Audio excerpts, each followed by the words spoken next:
Hello there everyone. Let's just pretend it's not been a while, but I just wanted to say a big thank you for the support on the last video. Some of the comments are really heartwarming and nice to read, so thanks, I really do appreciate it. Before we jump in, I'm thinking of making a video after this one where we explore the other side of the coin, you know, characters that are inherently good people, and if you want to see that then let me know, because it could be quite a unique experience. But we're back once again, and I want to try something a little bit different today. I'm delving more into characters now. The reason I'm doing this is because for what feels like forever, I've heard criticisms for a certain type of character that bothers me. It shouldn't, but it kind of does, and I'm going to jump straight into it because I watched the show before my little hiatus, a show that pleasantly surprised me, and that is called Loki. Now, I'm done with Marvel. I have been for a while, but I decided to give Loki a go to see if it's any different from the constant crap being churned out by Kevin Feige and co, and I think it actually was. It was definitely some of the best Marvel I've seen in quite some time, given how the actors' strike ended. I then saw that video of some of the cast thanking fans for watching. I even saw the actor of Sylvie thanking fans too, but weirdly enough, I saw a lot of comments on those posts criticising the writing of her character.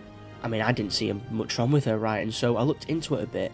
After rewatching some of her scenes in certain episodes, I done figured it out! Sylvie is flawed. She's a very flawed character in the sense that she isn't perfect. You know, she isn't like a role model or angel or anything like that, and she's not even a good person really. She has morals, but not many that most people can relate to. Now, if you haven't seen Loki, she was basically willing to walk away from the TVA and potentially let the entire universe go to shit, just so she could carry on living her normal life on the timeline. And to that I say, why not?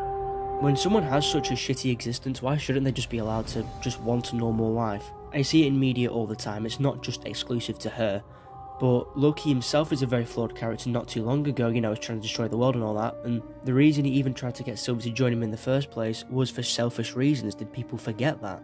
But anyway, I'm not just here to talk about Loki. It just kind of brought this idea into my head that people often dislike flawed characters, especially nowadays, because to be fair, in the past couple of years or so, there's certainly been a rise in this type of character, and I can understand if certain people are kind of fed up of, you know, rooting for inherently bad people. But after that whole little phase we went through in like the early 2010s where we just got loads and loads of superhero stuff, even now, it pushed this narrative of characters who are genuinely good onto people, and that's fine. Like, there's nothing wrong with that. But you can't go out your way to call conventionally flawed characters poorly written, because they can be some of the best ever. I remember that video I made about Arcane not too long ago, and it actually explored the same problem I'm going over right now, link in the description if you want to check it out. But I made that video because I remember a very popular video criticising Arcane for its main characters having done bad things. And given the context of everything, to me it doesn't make any sense, and it still doesn't now, because the characters of the show grow up in such miserable conditions and have to fight to survive, and that theme continues all the way up until the finale, and it makes sense. The best example of a flawed character in that show would be Vi. She makes a plethora of mistakes, you know, she accidentally abandons her younger sister because she got her whole family killed while she just tried to help. But let's just bear in mind that Vi was about 15 at the time, so again, it feeds the narrative well of, you know, trauma and all that. She continues being flawed because she knows she messed up, she kind of hates herself for it, she sees herself as this terrible person. And whilst I don't think that's 100% true, there's no doubting how much she screwed up, and is continuing to do so because she doesn't know any different. And that's what it is. Most flawed characters have a reason for being flawed because they grew up in flawed surroundings, i.e. they don't know any different. Vi was raised by a lunatic who taught her fighting from such a young age because, well, he knew that she had to be streetwise given where they lived. In the case of Sylvie, she's a Loki, and if you read into her backstory or even paid the slightest bit of attention in the show, then you know what she's been through isn't great. I guess it's no excuse to go around murdering people after that, but again, it's more proof of being flawed in the past. I think the reason I like Loki is because of how different it was. It's not your normal MCU project, and at this point, that's good. Like, that's very good. It felt like it had an actual direction and vision behind it that helps its second season outweigh the first, even if it's still trying to tie itself back to the MCU. I wish in certain parts it didn't do that, but hey, it's limited. The Halo show tries to do this with Master Chief, but it fails miserably because they have absolutely no idea what makes him so interested in the games. The runners claim that you cannot portray emotion with a helmet on. Bull fucking shit, look at Andrew Garfield's Spider-Man, perhaps the best example you can get of body language being used to show emotion. And it's in almost every scene he's in, so no Pablo, don't expect me to believe this lie. You took Halo and turned it into generic sci-fi slop. Fuck off. Anyway, getting back on topic. The best protagonists are flawed people that audiences can sympathise with and relate to. Let's try this direction. If someone's perfect, how can you relate to them? I'll get off Loki after saying this, but when you've got muscle freaks with perfect morals like Thor, Captain America, etc., it's nice to finally change with the pace with Loki. And also Sylvie, who are both terrible people but try to do the right thing. Sometimes. It's another reason why I think Spider-Man is the greatest superhero. Is he my favourite? No. But in the terms of writing in most adaptations, I love it because he is so very flawed, meaning the audience can relate back to him. Even Miles Morales in Across the Spider-Verse, all he wants to do is save his dad while the rest of the Spider people are willing to sacrifice anyone and everyone for the so-called universe.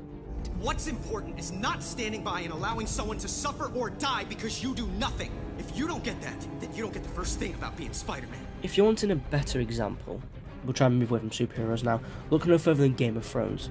There are no perfect people in Game of Thrones, let alone protagonists. It's a show very famous for its grey morality, but it makes sense. Arya Stark's journey sees her become ruthless, untrusting and prone to violence. Bran Stark becomes a detached manipulator. The Hound is a damaged, brutal man who lives for revenge. Jaime Lannister, when he becomes a protagonist, is still a bitter, incestuous figure working with the Lannisters. Given the shithole they live in, it makes sense. It's kind of similar to The Witcher, you know, the game, because there's only the game, and the books, obviously. But on the topic of the game, obviously for the most part you control Geralt, but despite what you make him say and all that kind of carry on, the story mostly leads him down this path of I will do whatever it takes to find Ciri. Like, he murders so many people along the way, because whilst he is a very wise guy, violence is the only constant he's ever really had in his life. It's very similar to why most flawed characters are why they are. Shifting focus, now to Star Wars The Clone Wars, like, yes, I know you didn't see this one coming, but the main reason the show was created was so that the most famous villain in history's fall to the dark side was more believable, because Anakin Skywalker's descent into darkness wasn't handled all that well in the prequels, but the Clone Wars show changed all of that. It still could have done so much more, but he undergoes huge amounts of character development and his flaws get explored in great depth. The show deals with his illicit marriage to Padme, his past trauma and struggles with anger, and his increasing alienation from those around him. Audiences watch a formerly ideal hero sink into full-blown villain. Anakin Skywalker is probably the most well-loved Star Wars character because he is flawed. I can think of at least 2 more characters that are well-loved for being flawed, and it's like people never realise why. The first I want to mention is Rick Grimes. Now, I used to love The Walking Dead, I thought it was peak television at one point, but Rick is one of them where you understand why he does certain things, but you know that they're wrong. Right, so the main thrust of Walking Dead is survival. Its characters live in a brutal post-apocalypse where law and order is broken down and vicious zombies are everywhere. One of my favourite scenes was always this one from Season 5, the whole "you still don't get it" scene, because it showed just how beat down and flawed Rick has become by this point. In his case, it's sad to see him in this state because you know that he didn't always start out this way, and then you can flip the switch to the likes of Walter White. By the way, I'll never forgive you for making him a meme, because it's almost like I can never take him seriously anymore, but we'll try. His deal is that he was never a good person. Even before becoming a drug dealer, he is fundamentally flawed. His deal is that he was never a good person. Even before becoming a dealer, he is fundamentally flawed.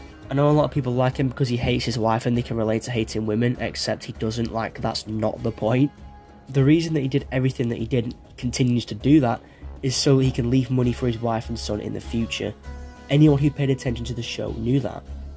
What about GTA 5, one of the most recognisable games with the 3 most recognisable characters, and by golly gosh are they flawed, but I get it, they're supposed to be, they're criminals. The Red Dead Redemption series has perhaps the best cast of characters in any video game, period. And again, you can argue that, you know, they're supposed to be flawed, they're supposed to be awful people because they're criminals, but it's like, even with them being criminals and terrible people, you can still relate to, say, Arthur Morgan or John Marston. Oh yeah, you know exactly what you did. Yeah, I know exactly what I did, friend, which was nothing. Again, it's mainly due to circumstance and environment, and that's what makes it work. The main point I'm trying to make here, you cannot just force flawedness upon characters, you have to make it work. And if you do, then you've got yourself a very good and intriguing character, but hey, we're going in circles here. I could keep going, because I can name plenty more, but hey, what's the point? You understand what I'm trying to say by this point, I think. I'm going to try and get more videos out soon with Arcane Season 2 not far away. I hope, at least. I can't wait to get stuck into that. But yeah, in my opinion, flawed characters are awesome. I do believe that good characters can be really interesting too, which is why I'm considering making a video defending that type of character exactly the same way that I've defended this one.